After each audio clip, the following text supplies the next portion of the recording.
Hello everyone, നമുക്കറിയുന്നൊരു സംഗതിയാണ് acid base indicator ആയിട്ട് നമ്മൾ യൂസ് ചെയ്യുന്ന ഒന്നാണ് ടർമറിക് പൗഡർ അഥവാ മഞ്ഞൾപ്പൊടി എന്നുള്ളത്. അപ്പോൾ ഈ മഞ്ഞൾപ്പൊടി ഉപയോഗിച്ച് ആസിഡിലും ബേസിലും ഉണ്ടാകുന്ന കളർ ചേഞ്ച് എങ്ങനെയാണെന്നുള്ളത് ഒരു ചെറിയ എക്സ്പെരിമെൻറ്റിലൂടെ നമുക്കിവിടെ ചെയ്യാം.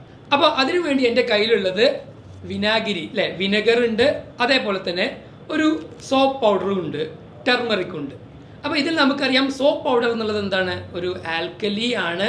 വിനെഗർ എന്നുള്ളത് ഒരു ആസിഡ് ആയിട്ടുള്ള സൊല്യൂഷനാണ്.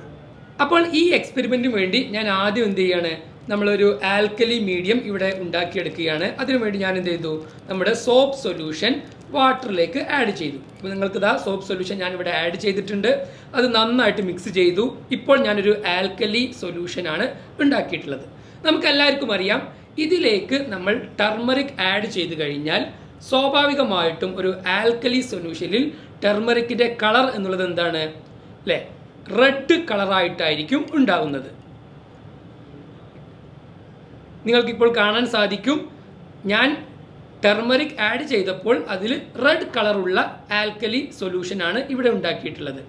ഇനി ഈ പറഞ്ഞ ആൽക്കലി സൊല്യൂഷനിലേക്ക് ഞാൻ കൂടുതൽ അളവിൽ ആസിഡ് ആഡ് ചെയ്യുമ്പോൾ നമ്മൾക്കറിയാം ഇതേ റെഡ് കളർ എന്തായിട്ട് മാറും നോക്കാം നമുക്ക്. ഞാൻ ഇതിലേക്ക് വിനെഗർ ആകുന്ന ആസിഡ് ആഡ് ചെയ്യുന്നതോട് കൂടിയിട്ട് അതിൻ്റെ കളർ ചേഞ്ച് ചെയ്ത് വീണ്ടും യെല്ലോ ആയി തന്നെ മാറുന്നു. ഈ ഒരു എക്സ്പെരിമെൻറ്റിലൂടെ നമുക്ക് എന്ത് മനസ്സിലാക്കാം, ടർമറിക് എന്ന് പറയുന്ന നാച്ചുറൽ ഇൻഡിക്കേറ്റർ ആസിഡ് സൊല്യൂഷനിൽ യെല്ലോ കളറും ബേസിക് സൊല്യൂഷനിൽ റെഡ് കളറുമാണ് കാണിക്കുന്നത്. എന്താണ് ഇതിന് കാരണമായിട്ടുള്ളതെന്നോ, നമ്മുടെ ടർമറിക്കിനുള്ളിൽ മഞ്ഞൾപ്പൊടിക്കുള്ളിൽ കുർക്കുമിൻ എന്ന് പറയുന്ന ഒരു കെമിക്കൽ ഉണ്ട്. ഈ ഒരു കെമിക്കൽ അസിഡിക് സൊല്യൂഷനിൽ യെല്ലോ കളറാണ് കാണിക്കുക, എന്നാൽ ബേസിക് സൊല്യൂഷൻ ആകുമ്പോൾ അത് റെഡ് കളറുമായിരിക്കും കാണിക്കുക.